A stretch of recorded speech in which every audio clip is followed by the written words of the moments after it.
Panca Prastya Kop Pegawai Republik Indonesia. Kami, anggota Kop Pegawai Republik Indonesia, insan yang beriman dan bertakwa kepada Tuhan Yang Maha Esa, berjanji: 1.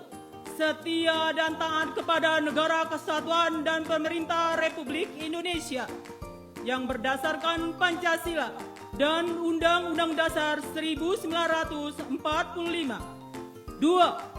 Menjunjung tinggi kehormatan bangsa dan negara serta memegang teguh rahasia jabatan dan rahasia negara. 3. Mengutamakan kepentingan negara dan masyarakat di atas kepentingan pribadi dan golongan. 4. Memelihara persatuan dan kesatuan bangsa serta kesetiaan Kop Pegawai Republik Indonesia. 5. Menegakkan kejujuran, keadilan dan disiplin serta meningkatkan kesetiaan dan profesionalisme. Selesai.